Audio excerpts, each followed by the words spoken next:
Hey everyone, thank you so much for tuning in. Thank you so much for uh, joining this stream. Today we are going to have one another session with one of the best designers I personally know. Right, the topic is also very close to my heart. Building products for various geographies and so many people. I have learned so much about accessibility, and I think you're going to learn a lot about accessibility from this session. So let me first tell you about this series and why we are doing this. So so basically, this series is hosted by Design Sundays and Design Jungle. Design Jungle, as you already know, is one of the biggest, actually, biggest design communities in the North India, at least, with over 5,000 members, and we have been doing like crazy, awesome stuff in last 5 years. And Design Sundays is something we recently started to solve some amazing challenges we saw in the design education and design hiring field.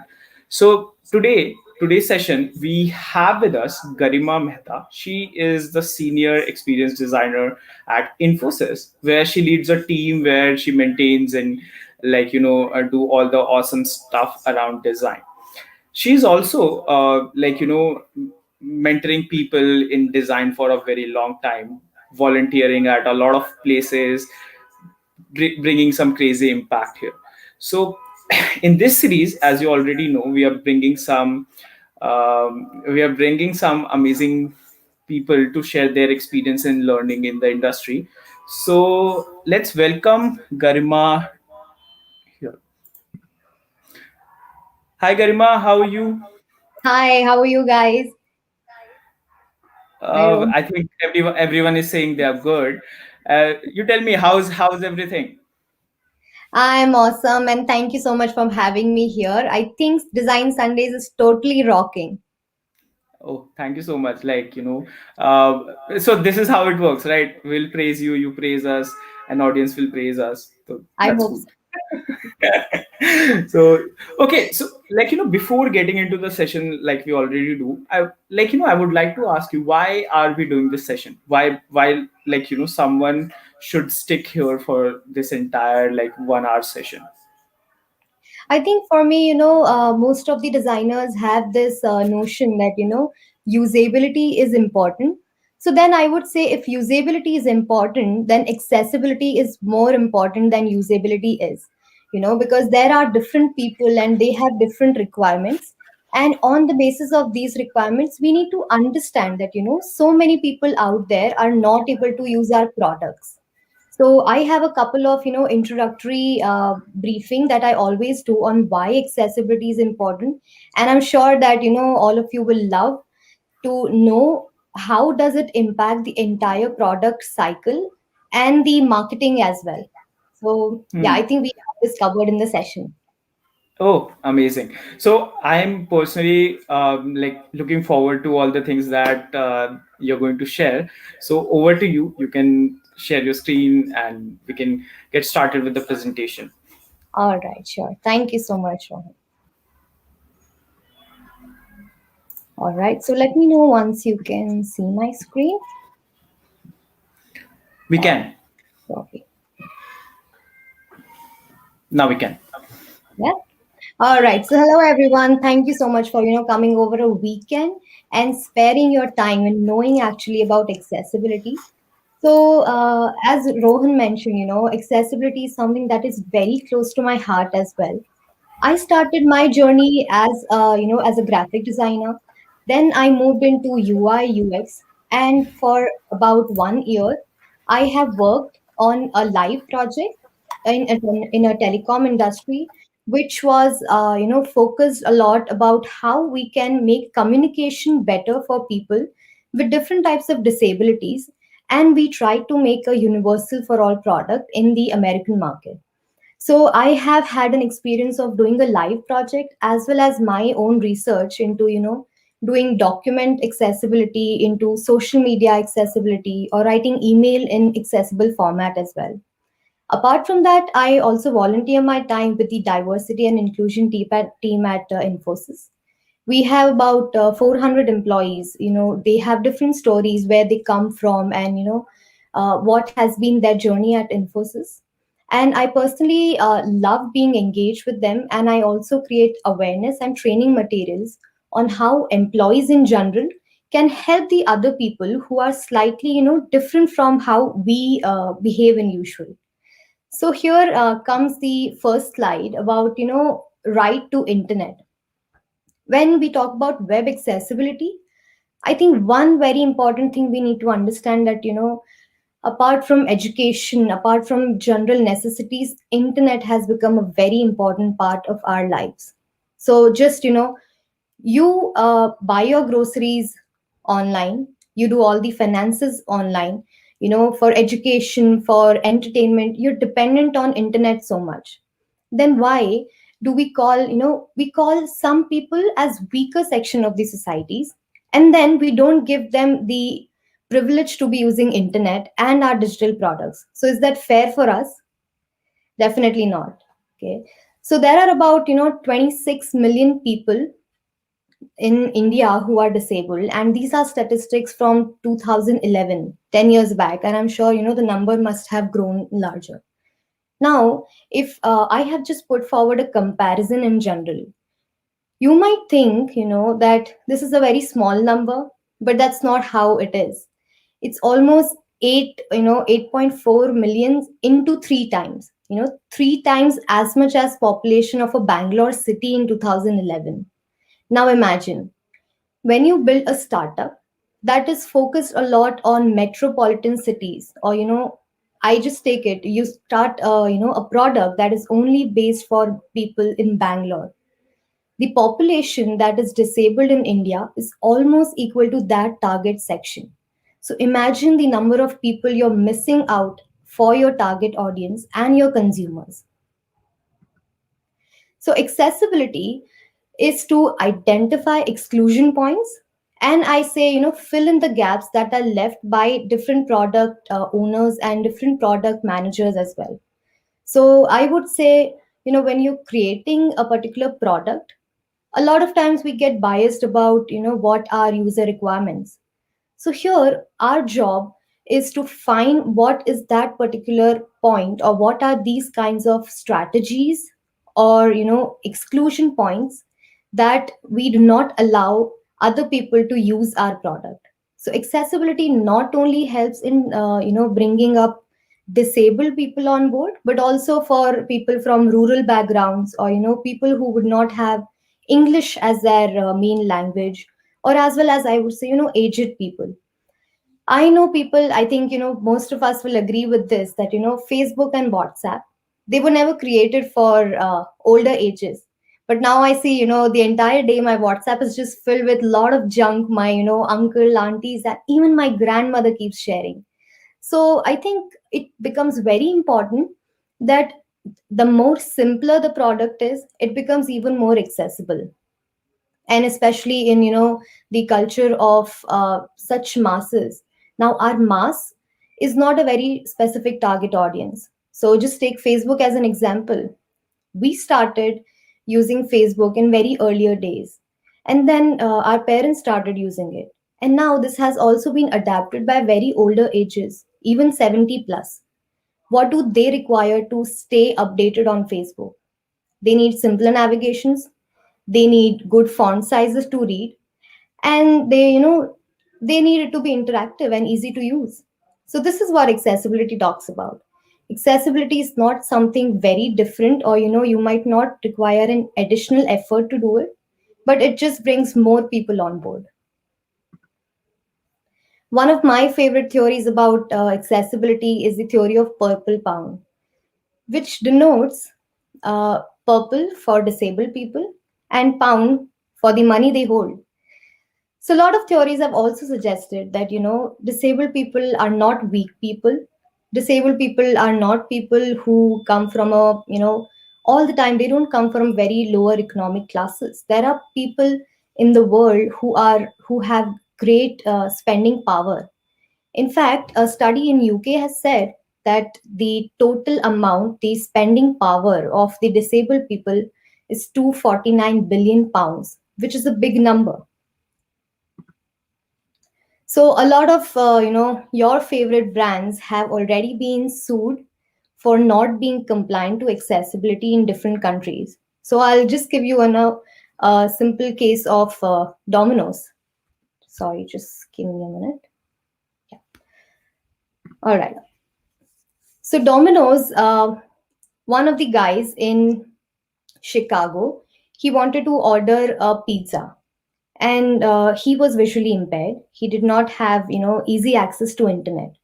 Now the website that was not compliant was expected to give this person, was asking this person to actually go to the restaurant and order a pizza for himself. So in this case, Domino's, this guy sued Domino's for not being compliant to accessibility practices. Rohan, is everything okay? I mean, am I audible? Yes, Garima, you are. Everything is fine. Yeah. Okay. All right. So then Domino's, lost the case and they were sued a very big amount for the same. So a lot of different brands have already been, fighting this case against accessibility criteria, especially if you come from, if your product is in US or UK region, then it becomes even more, mandatory for you to get into accessibility practices. So just as I said, in US, the cases have really, skyrocketed. You see, there's been a 177% of increase from 2017 to 19 in just 3 years. And now, if I think about it in terms of COVID, now imagine you don't want to go out because it's not safe. The world outside is not, you have so many hygiene or health constraints. Now, in that scenario, are we putting disabled or aged people into a situation that they cannot use the digital products and they have to walk into a physical environment? So here's one video from one of the campaigns that India also runs. I'm not sure if anybody must have heard of it. We heard a lot about Digital India campaign, but there's something also called as Sugamya Bharat campaign that works a lot around why accessibility is important in India as well.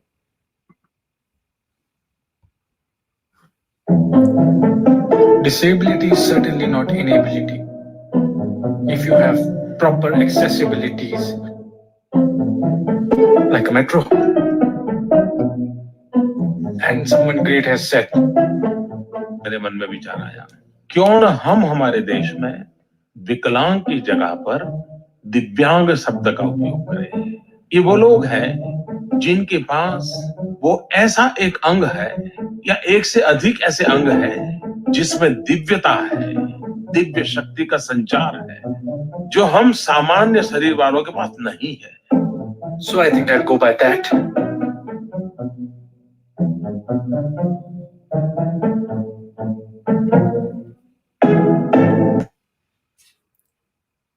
Cool. So you just saw, there are, if you're interested, you can go ahead and look out for Accessible India campaign, in which there are multiple campaigns going on around accessibility in physical as well as, physical as well as digital space. So it's not only something that is going outside India or, in an international market, but hasn't reached India yet. There are a lot of campaigns going on, but we're not much aware of that. So this is one of my very important findings that I have come across, and this is the reason that I decided to work on accessibility and practices around it. So initially, when I started working on my project, I did not have a more understanding of what is accessibility, how is that important? Is it just term that people want to do it because you otherwise you might get legally sued? Then I have I came across different stories, and especially when I started working with diversity and inclusion team, it was a surprise to me that there are people in my company who started their jobs as engineers. They started living a normal life that I was living, and around an age of 25 to 30, or even after that, they face some kind of a medical complication. I'll give you this example of one guy I met who creates all the training materials along with me for accessibility practices. And one day he called me up and he said that, I'm unable to read the email that you have sent me. I was just new to this, and I had just started working along with him. I did not know. I asked him why. Why can't you read? I mean, what's the problem? So he said you have attached a picture, or you have just imported a screenshot in the image in the email. And I'm a screen reader person. I am visually challenged. I use screen reader, and my screen reader is unable to read what you've sent me. So then it was very disheartening for me that I practice web accessibility practices, and in general notion I wasn't aware of accessibility things that I must carry out.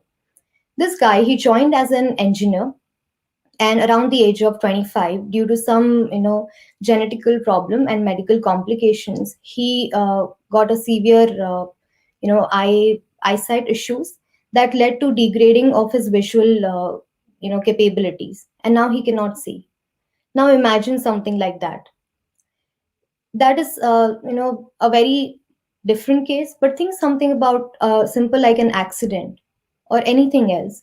So life is very unpredictable. Here's an example of Bhopal gas tragedy, which has been, dated long, long back. But it was found that, 40 tons of heavy toxic gas was released in air. And even 30 years later, there are children being born with different cognitive disabilities and, physical impairments as well. There are people in India who are born with Down syndrome, with ADHD, and a lot of different complications. And here's another quick video that I would want to show, before it becomes a quite, it's not that depressing or sad about it. There are people in the world who are taking these practices and who are creating a very inclusive world. So Haiti was one of the countries where in 2010, during the earthquake, uh,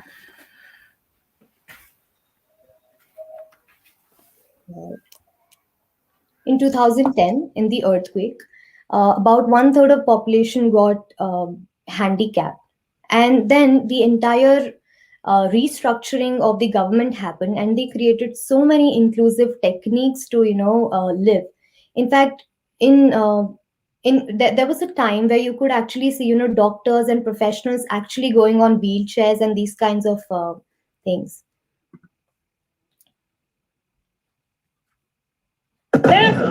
In Haiti, there is a soccer team unlike any you have ever seen.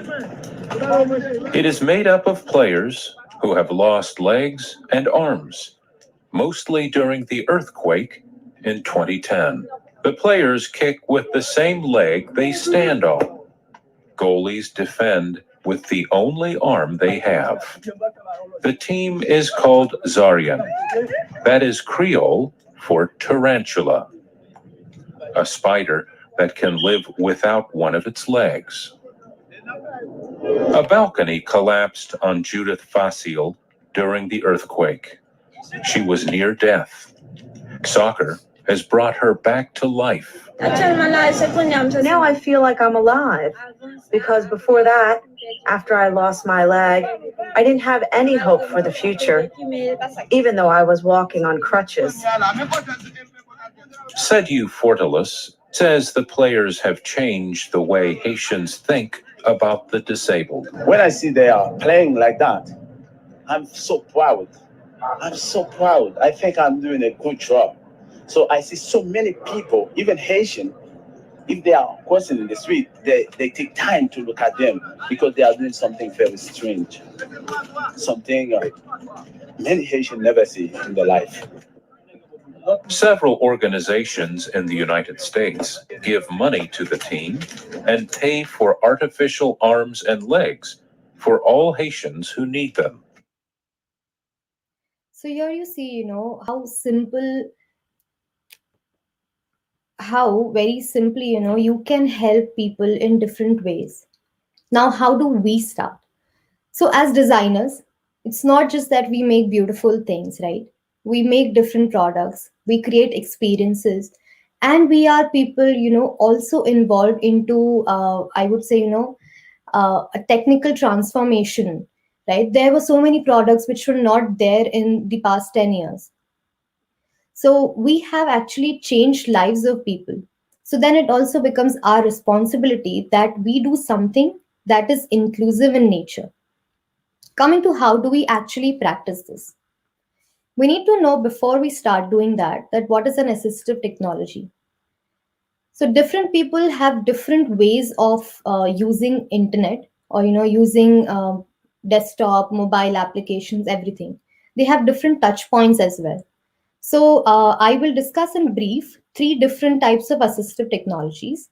One is assistive technology for visually impaired people. So most of the visually impaired people, when you say visually impaired, a lot of people might think of blind, but there is again a spectrum of different visual competencies. There might be people who only require screen magnification or zoom feature.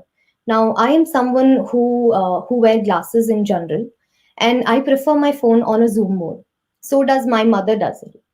So that is one very a general feature that most of the people might be using on default mobile settings. Then comes screen readers. Screen readers are just softwares that convey all the important, all the textual and non-textual information from the screen in an audio format. A basic difference between a screen reader and a text to speech converter is that a screen reader can read text as well as non textual, which is, images, graphs, anything that has been coded in that. For example, we called it alternate text, alt text. So an image can also have an alt text coded with it. So when a screen reader goes through, the screen reader will read the what is in the image for the person, but a text to speech converter can only read the text. Coming to braille. Now braille, I think a lot of people already know. So when there are severe medical complications, like people who have auditory hearing problems as well as visual problems, a lot of them use braille and braille embossers. So a quick video on how a braille works.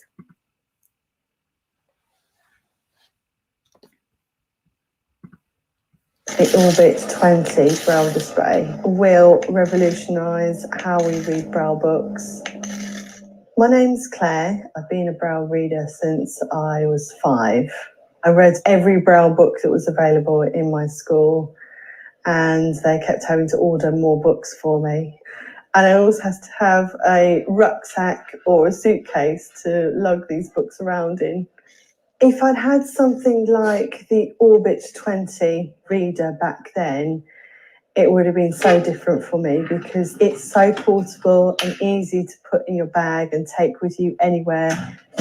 It can be used as a standalone device. You can preload your Braille files onto an SD card, which slots into the back of the device. It can be grade 1 or grade 2 in any language that you want as well. I can read my French and my Spanish books. The Orbit 20 can be connected to your smartphone or to your computer and can be used with screen readers like JAWS. One of the best things about the Orbit 20 is its price. It costs hundreds of pounds rather than thousands.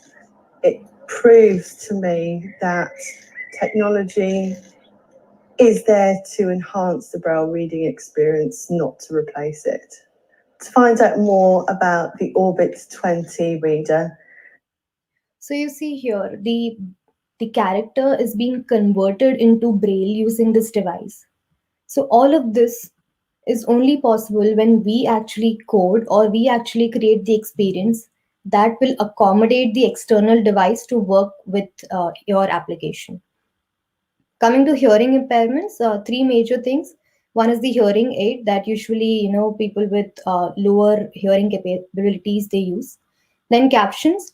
Unfortunately, because of technical constraints, we were not able to have live captions on this streaming, but otherwise we would have definitely tried.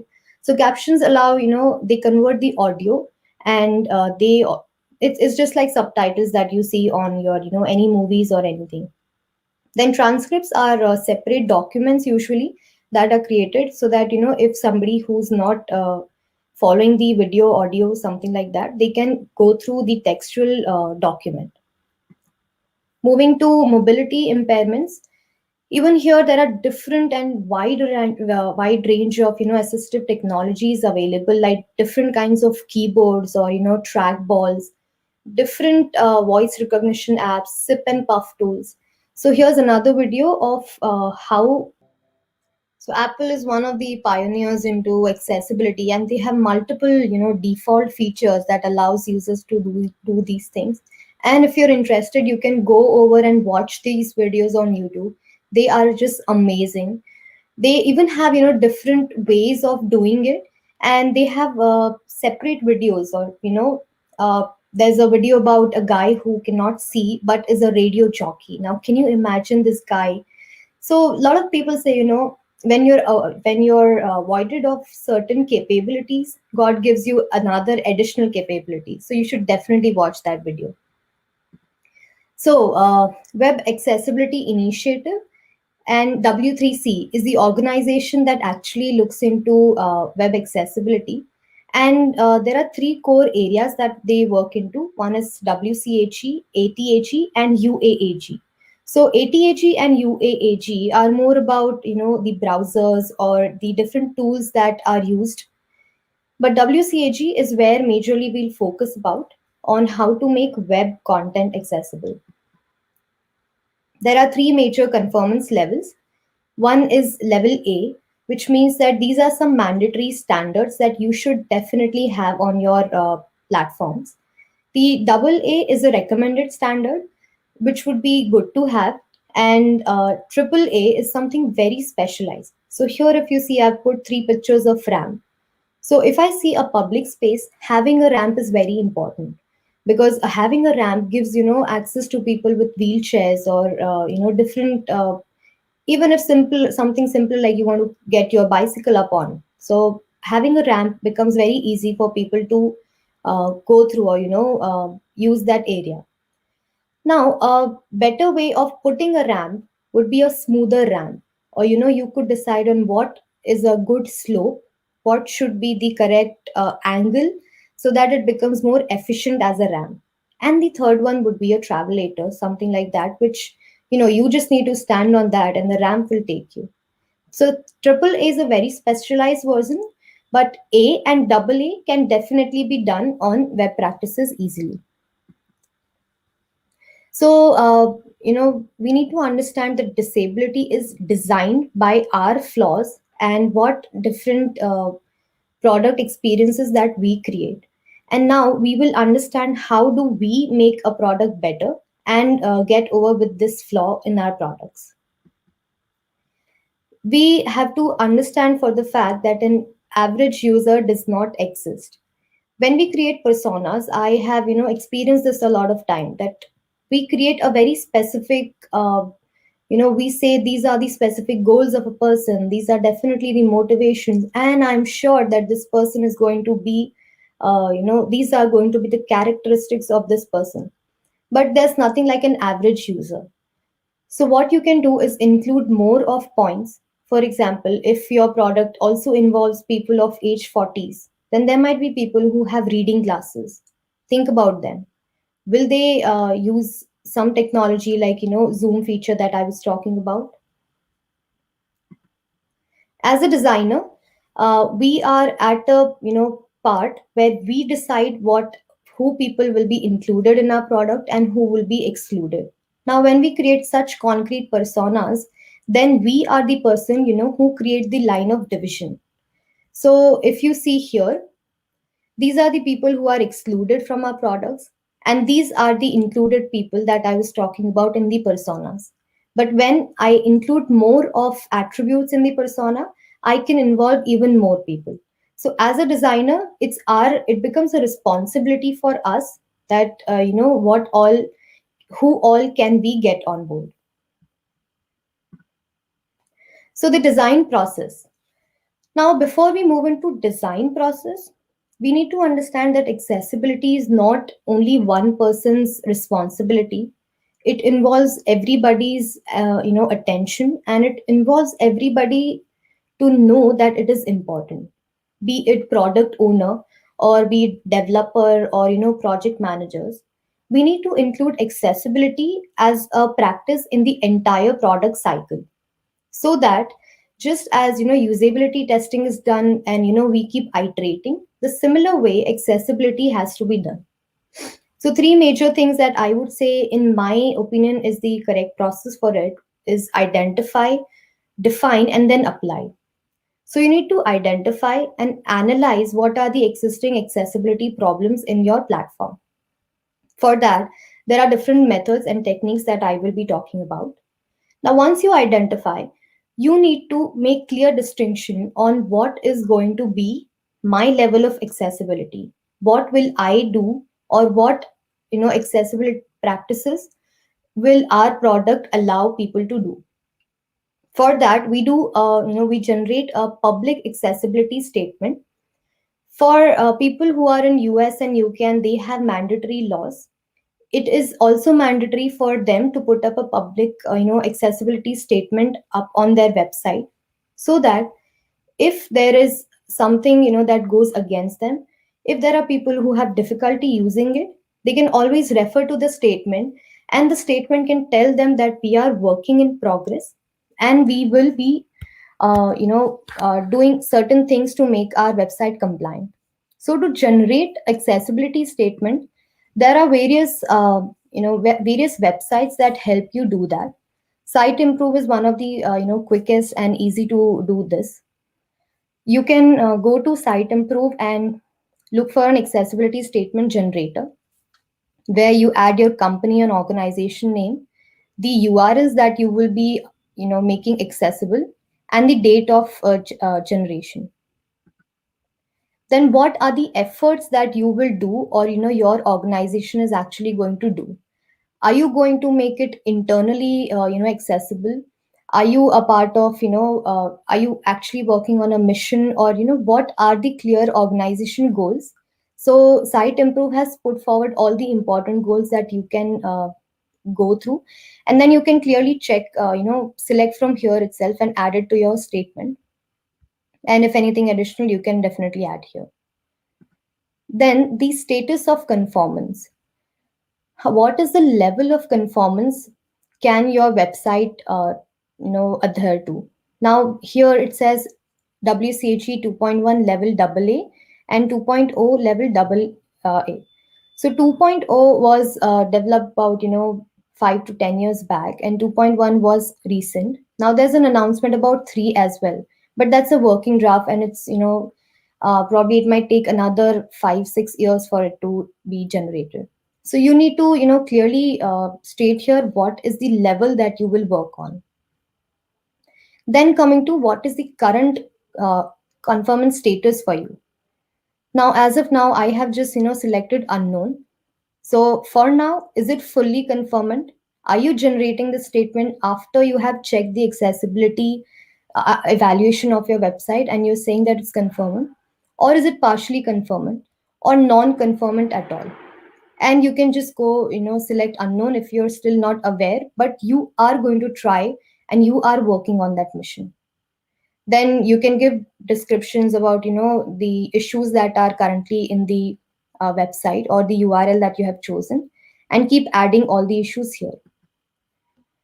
Then you can add the technical specification about which browsers, which technologies, and which assistive strategies that you are going to work on. Further, what are the assessment methods that you are taking forward? If later some kind of issues come, what have been the evaluation process that you have followed? And then the lastly, feedback process. Now this also becomes very important, because if somebody finds out that there is some issue that they have come across, who do they contact? Where do they raise the complaints? So these kinds of sites can help you generate quick accessibility statements for your website or for your brand. Moving forward, to defining your users. So as I said, you need to you need to define your users even more elaborately and find more attributes to add to your personas. The methodologies and conformance levels of accessibility. Then coming to applying stage. Before we apply, we need to see how different browsers and screen readers work. So here's one example of how NVDA works for a website. Breaking news, world news and multimedia window. So here if you Sections see, button, search button, internal link, internal link. this is being used with the keyboard. Now NVDA is one of the most NVDA and JAWS. These are two very popular screen readers, and NVDA is also available online for free, I think. And you can have a look on how it works. So when you're navigating through a keyboard, how it actually works for people. They have also added an important link called as skip to navigation and search. These two things are very important and crucial for any accessible website. For example, now if as a visually impaired person, if I had to just read the news here, I would require a skip to navigation to avoid all the entire navigation items put forward here. List one item. Link. End of list. Login but settings but list three item. US. Link. Link. End of list. Frank. Heading. List one item. Thursday. Link. Link. So using these shortcuts on the keyboard, people can navigate between sections, between internally into sections, and then go header to header. Now style guide also becomes a very important part when you're implementing the CSS here. Now as a design system manager, we always create a guideline saying H1, H2, H3, and then subtitles, body text, how it is going to be there. But often when we create the designs, we miss out on some particular elements. Now if you see here, US attorney, this is one header. The second, if I go to next, then what should come is the second description about the news. What is the date, where has it happened, location and all. And the third is the body. Now as a person, if I just wanted to go through headlines only, then I will use that particular NVDA shortcut that will only take me through title to title. So in this case, design system helps you manage from moving internally. Are you going to read the entire news article, or are you just moving between titles? End of leaving list 12 link link link link link link link link link link link end of list leaving group landmark entering main landmark frame 2 heading level 2 top news heading level 2 link U.S. Attorney warns Cuomo on ethics investigation by Suzanne Craig, Thomas Kaplan and William K. Rashwan. The letter from the prosecutor investigating Governor Andrew M. Cuomo's cancellation of his own anti-corruption commission came after members of the panel publicly defended the governor's handling of the commission. Link. 144 comments. Heading level 2 link. Netanyahu vows to continue. So when you saw here in the article, with every title, when it goes to the headline, it also says level 2, which means that this has been put up in the CSS. So accessibility evaluation. There are 4 major ways how you can do the evaluation. Quick checks are some, just like usability heuristics. There are some accessibility heuristics that you can look into. Another is automated tools. So these are just quick tools that will check the website and then give you an analysis report. The third is conformance reports. These are very slightly difficult to do and can need expert involvement as well. The fourth is real users. Now this also becomes slightly tricky, especially when you have people who are going through a lot of different struggles in their life. They are visually challenged, they have hearing disabilities, a lot of different things. So getting the right people and building an empathy with them becomes a huge task. So for a quick analysis, I can suggest 2 things. One is accessibility heuristics by Decu. Decu is one of the most popular accessibility consultancy agency, and they have a list of, a checklist, a very simple checklist that you can look into, and you can go through the heuristic evaluation. And the other is automated testing tool. So accessibility heuristics by DECU is majorly based on 10 important pointers, and they're not very different than usability. It just basically talks about, interaction methods. Is your, is something on your website dependent on mouse? Because mouse cannot be used by everybody. If there's a visually impaired person, they will not be able to use the cursor. So then these kinds of, simple tricks, check marks will help you analyze it. So I will quickly give you a brief on the this is what it looks like, a simple heuristic evaluation, where you can download this from their website itself. It's available for public, and on the basis of each 10 pointers, they have clearly identified some important criteria that you need to fulfill. And then on the basis of what your website allows, you can put the rating, that is it best, it works efficiently, or is it there but it's like okay, is it not there or not applicable for you. So these are some 10 pointers, like interaction method, language and readability. Is the language that is being used easy to understand? Can people, easily know what they have to do or understand the errors and all? Coming to navigation and wayfinding, do people know where in the website are they? Are titles easily telling people that, what are they going to do, or which page are they in? Predictability and consistency. Again, this talks about, you shouldn't have different navigation designs because it becomes difficult for people to understand what's happening. Structure and semantics, just as I just showed you, it becomes important that you have a clear hierarchy level set so that people with different assistive technologies can actually navigate through.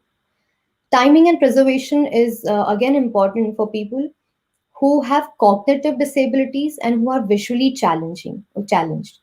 So there might be a model that says that, in 10 seconds, if you don't complete this, then the process will stop.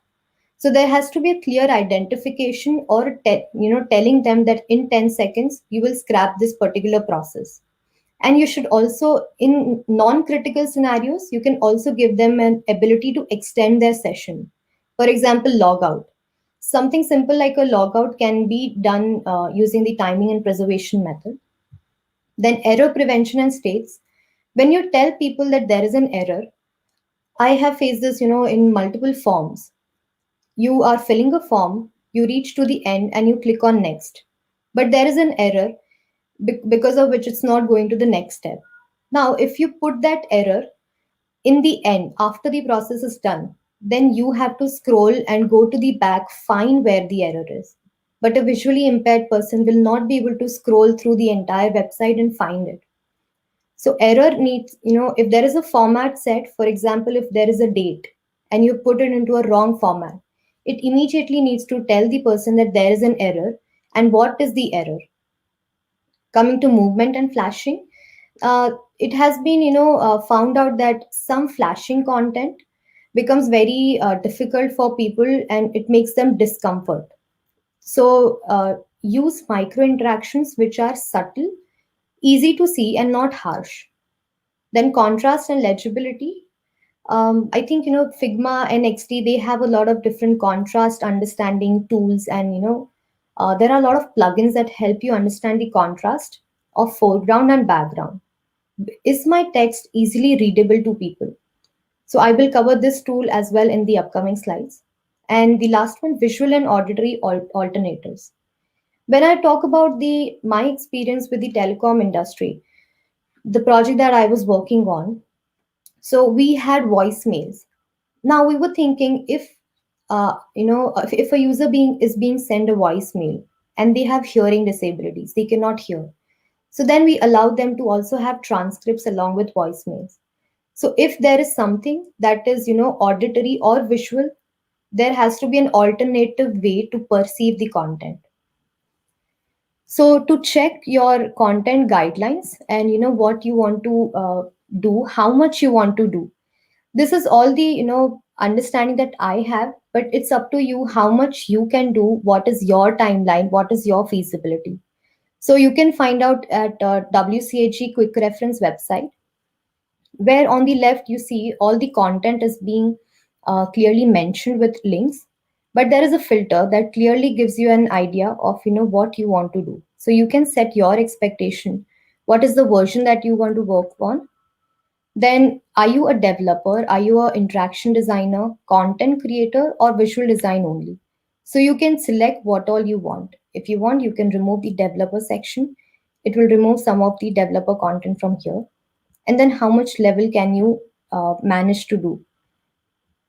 So you can put all the requirements, and this will give you all the easy and quick tips on how you can do it, along with the levels, that what all you need to do. All the guidance you can get from here.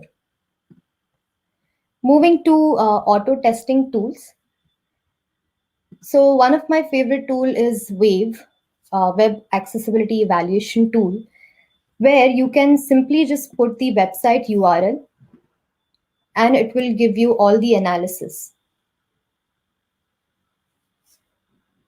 Although auto testing tools are very quick, it's important that we also do a manual testing, because auto testing tool will only tell you what is present and what is not on the basis of quantifying the presence of it. But what about the context? Now imagine if you have a picture of a dog playing. Now the auto testing tool can only tell you if there's an alt text present or not. But if the alt text is saying the correct thing, is it only talking about the dog, or is it telling you the dog is in the park playing, or is it telling you the dog is running because of some threat or a danger? So the context can only be set with a manual intervention. Now here you can see that easily all the details are available about the errors, the contrast, then redundant alternative text. If it's an long alternative text, missing fields and everything. So on such kind of tools, you get all the details about the accessibility evaluation and contrast errors. So these are some of the contrast issues that are being found. Now, if I click on this, it will give me an exact detail of which text is it talking about. It's highlighting this portion that says that the foreground and background does not have enough of contrast. All right, so some quick design considerations apart from these. One is the color contrast that I was talking about. So here are some of the important tools that you can use. Color contrast says that for graphical elements like icons and text, you need to have some kind of a ratio that gives people enough of readability. So again, there are a lot of Figma and tools that you can use. Stark is one of my favorites. So let me just show you. Okay, yeah. So this one is from XD, where I have just a quick reference of a dashboard. The Stark plugin allows me to do a colorblind simulation as well as check contrast. So if I do a colorblind simulation, I can actually see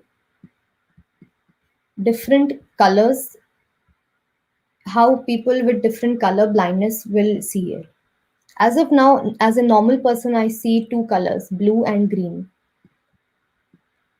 With someone with protanopia, might see it as blue and something like a brown. And a person with tritanopia will not actually see, there's no difference for them.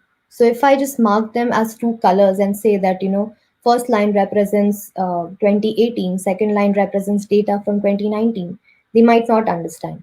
So you might need a different maybe a dotted line and a dashed line, or a thick line, thinner line, something like that, that clearly identifies apart from color that what is the data here.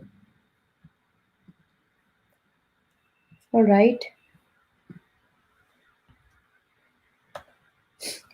So color dependency, avoid problematic color combinations for functional elements. Now, if I tell somebody that press the red button if you're in a danger, if that's an emergency app, press the red button for disconnecting the call, then there might be people who will not understand red. So you need to either have a icon that identifies that, or along with that a text or something else that also conveys the same message. These are some of the most common forms of color blindnesses that I have mentioned. There are people who cannot identify between red and green color, blue and purple, and so on. So avoid using color as a source of communicating any information of our activity. Then text, use a legible font size and a 150% of line height. This also becomes easy for people to understand paragraphs. Avoid lightweight text and use enough contrast. I think thin font sizes became very popular, but when you actually create them into develop them, it becomes sometimes very difficult to read in real products. Make line length around 50 to 60 characters on desktop and 30-40 characters on mobile. So again, as I said, usability and accessibility, they're not two different things. So if I go with Z or F pattern, having a defined line length really helps people to move from first line to second line and go further. And the scalability, again, as I mentioned, some people might use zoom feature to see how you know if they have difficulty reading the text. So in this case, you will have to, as a designer, tell the developer that in case a design is in case the screen is increase the size, how it should look like. Here, if you see the first screen, if you see in the first screen, the I have clearly just showed all of that. But here, if I increase the font size, all the content might get merged. If you see this line, learn how to prototype, this has got overlap with the icons. So you need to define clear grids, columns, and sometimes also the developer will have to create containers that help define you where the content has to stop, or where it has to overlap. So if you see this screen where I have put a layout, in the text here, I have clearly defined that the first text, or the first part of the screen will only be in 5 columns. The second one will be in 3 other columns. In that case, there's always a 12 pixels of gap between both the text. So you will have to define all of these containers for scalability. Then 3-step recovery. As I mentioned, it's very important to understand what is the error, where is the error, and how do I fix it. Because as a visually challenged person, it will be difficult for them to find it. Then animations. Some people might get epilepsies or seizure attacks looking at very flickering kind of image, or some kind of micro interaction. Just think about it as going to a club and a light flickering on yourself. So some people get very discomfort, or uncomfortable with these kinds of animations. And the last one is the yellow color. So a lot of people find it yellow as very disturbing. So avoid using too much of yellow on one particular screen. All right, that's all from my end. I hope, I think there was a lot of information here, but usability and accessibility always go hand in hand. And there is always a little bit, that you can do.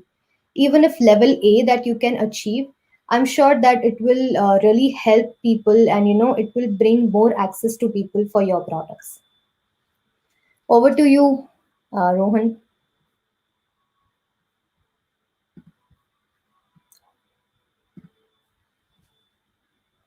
I think, are you on mute? Yes. So, Garima, that was a very insightful session. A lot of facts, data, and the way you picturized all the video content. That was amazing.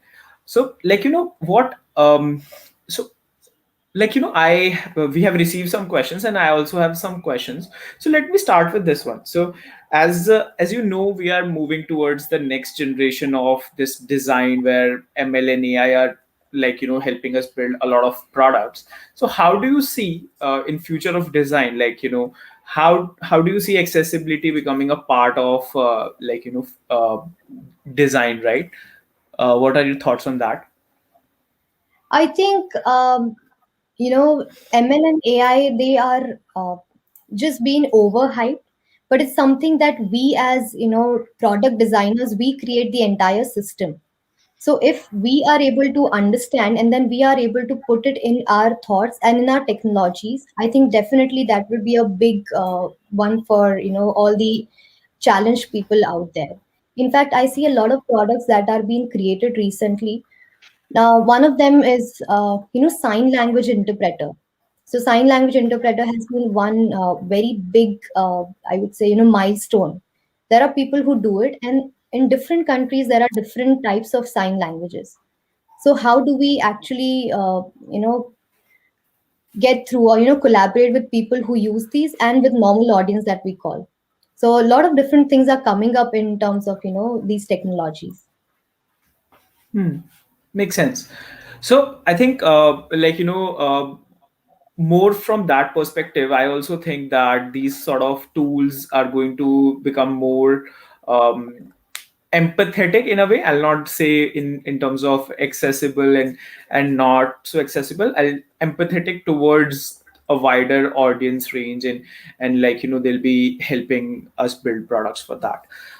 Okay, so we have a question from Ashish. It's a quick one. So, as you mentioned that some people might have problem with yellow color. Can you talk more about this? What challenges are there? So I think once I spoke about this, and somebody had asked me, then should we not use yellow color? So my take on this is anything that is too bright, anyway, it does not look aesthetic, right? So there might be people who find what do I say? What are these bright colors called? I just totally forgot. Lemon color kind of thing. So avoid using that because first of all, it doesn't look aesthetic, and secondly, it is slightly it takes a lot of pressure on your eyes. Yeah. So that is the case with if you use red as well, or bright orange as well, because these warm colors and going more saturated, or the brighter color, it can. Yeah. So okay. So here Kishore asks, how do we design for accessibility for keyboard interaction, or for mobile devices? For keyboard interaction, sorry. So what actually, I think he is asking, how do we design for, let's say, if someone has a disability and he's not able to type and stuff like that, and that in same case of mobile devices as well. I think what I understood from Kishore's question is, so Kishore, I did not mention much about Arya. So, okay. So there are a lot of, HTML tags that can be included along with the design, which will actually help you convert all of your content. I think there's some disturbance. Mm, yeah, better. Yeah, so Arya will actually help you, convert all of your non-textual and other information to something that can be used by these keyboard interactions or other assistive technologies. So my one take is only that, anything that can be converted into text or text character, that will be usable for people. Rohan, I think you're in. Can you hear me now? Yeah, better. So Anmol asks, as someone who is starting out in accessibility, and like you know uh, like what should be starting point like about learning accessibility? About learning. Sorry, someone was wondering to know the usually as a starting point of how to move on. Okay, I think so. One more, there's a lot of content out on the web, but I'm sure it will be overwhelming. When I first visited this WCAG website, it looks like a repository of so much information that you actually don't know what you want to look forward to, and there's so much of content. So, I would suggest maybe you can start with medium blogs. There are very quick ways of, understanding. And then just as how you understood what is UI, what is UX, it's as simple as that. What is accessibility? You need to know what is accessibility, what some case studies about, inclusivity or, diverse, different categories of people. And then you can move into different sections that, WCAG talks about content accessibility, then visual design accessibility, or if you are interested into developing, or if you're a UI developer, you can also look into ARIA tags that I mentioned about. So maybe one step at a time, but then start about more of as Rohan mentioned, it's about empathy. Once you know that it's important, I'm sure you will definitely do that.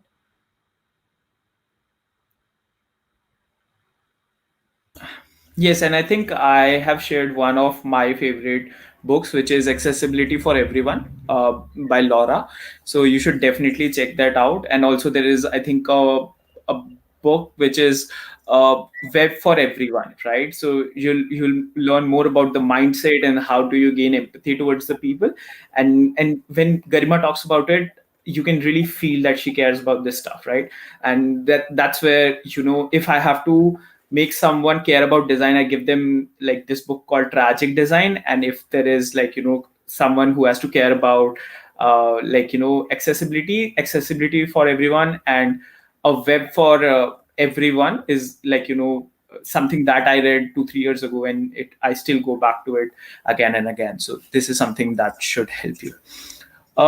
Okay, so we have more questions, but before that, I would like to ask, how do you so we have so you presented it in a manner that you made a very good case for accessible design for the people who are attending this session. But now if these people will go back to their team and try to convince them, what should be like a 2-minute pitch, right? That they can give to the team so that the team starts caring about people, and more from a perspective of empathy. So, two things that I first talked to my manager about why accessibility was important. First is the ROI. Okay. So, as I said, accessibility and usability, they're not two different things. So, when you're doing usability, I can just take one step back and do a little bit of more, and then I'm accessible, right? So, there's a lot of, a good benefit of doing accessible things. First, the ROI. And the second one is brand building. Now, when you are, I think diversity, inclusion, and equity, that has come up as a very big branding thing for any company. And when you say that you are into inclusion practices and diversity, you not only gain faith and trust from people, you also include more of users in your product. So both the ways. I think these two would be my best takes on that. Hmm. And I think money is something that every product owner wants. So both of these things they indirectly somehow relate to money. Hmm. Yeah. And I think so I was watching this documentary, how Apple actually created Apple Watch for people with disability, and again it was both hearing disability and visual disability. And when actually they created it, they actually went on a test, and they went to different countries, found different people and how they navigate through their lives, and they connected it back to the sustainability and the money factor, that how this brings ROI to it. So I think that really helps. Cool. I think Okay, so we have a quick question from Tanya. She asks, what's the best way to test a mobile app accessibility? Um, so I would say, there are different APIs and, these things that can be inbuilt into Android as well as iOS. So you can check on, what are the recommendations or what tools they can use. I think, Google Accessibility Tester or AXE is one of the tools that does that for Android. But otherwise, in my opinion, I think, there's nothing better than doing a manual testing, because mobile has a lot of constraints and you might have to give this to the developer, and developer will have to test it in the build for you. Hmm. So then it Also, becomes, slightly disconnect between technical understanding and product experience understanding. hmm. Also, just like to quickly refer back to what Garima mentioned in the session. So we have a lot of tools now in the, like, plugins basically, which are in Sketch and Figma both, where you can, before even giving it to the developer, you can actually test and figure out a lot of these challenges, accessibility challenges that the designs or the product has. So definitely do it. You'll not be able to sort of figure out all of them, but major part of what like, even Garima mentioned, you'll be able to sort of figure it out. So there is a question from Rahul. He says, can we reach a stage when we can say that my product is accessible? Is that stage reachable? So Rahul, my question to you would be, is your product completely usable? So, accessibility is an ongoing process. And even if you do, level A, double A, triple A, there's a third draft going to come up on accessibility, which will have even more additional requirements. So I think accessibility is an ongoing process. And, like, I don't know if it's a quote or something that I have in my mind, which is, design is never done. So you will keep finding new use cases and keep solving it. And I think till the time you do not find a person, you can say it's like, accessible, but then you'll find someone, and then it again goes back to the iteration loop. So you can keep improving it. I think that should be the thing. So Garima, I have, okay, so I have one question, which is like, the person asked from Sanjeev asked from a very B2B standpoint, but I think it's very much valid for any, like, even if you serve B2B, B2C, or B2B2C, it's relevant for all of them. How do you so how do you make sure you include accessibility guidelines in the products created in the service environment? So I'm not sure, when you say, service environment, does it mean physical spaces as well? Do you mean the entire service design, or are you talking about the B2B product?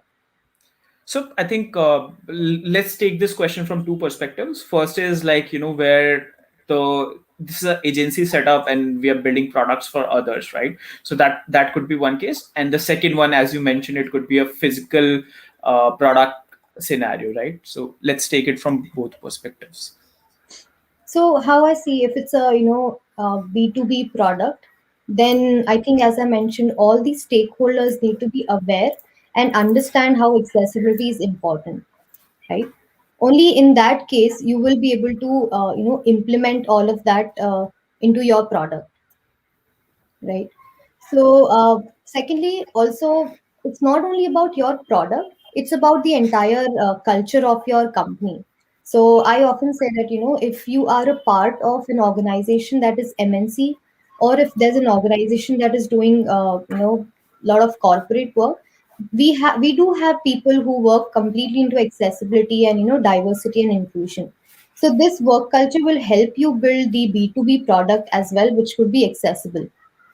Then coming to a service design, again, it becomes important that you know what are the touch points that the user might come across. So if you're creating in something like in a that has IoT involved, then there are different guidelines that you might want to look into. Now, this reminds me, there's something called as a silver project that is also going to come up into accessibility, which will have all these high-end technologies also involved. I'm not sure if I have answered the question, but yeah, that's all the I can say. Service sector So like software companies. So, okay, Garima, Yeah, let me ask you a question. So, when we talk about accessibility practices and guidelines, do these changes based on your geography? Like, if you are in India versus you are in Europe, does this change a lot? not much because WCAG is the sole you know the guidelines have been set by WCAG, and most of them refer to what level of WCAG they want to do. So if you're in say India has a guideline for government websites only. If you go to US has it for private, public, all of them. So slightly it differs on what are the criteria, but the I think source is the same. I think, am I on mute? Can you hear me? No. Yes. So I think that was all the questions we had. Thank you so much, Garima, for taking out time and sharing your insights and answering all these questions. Thank you so much. We are thankful. Uh, I also learned a lot of new things, a lot of new facts about how should I go about it, and I hope you all did too. So, thank you, Garima, for sharing this experience. If you want to connect with Garima, this is her LinkedIn handle. I'm sharing this in the chat. Do follow her, do talk to her. If you have any questions, she's very active on LinkedIn. So, do check So out.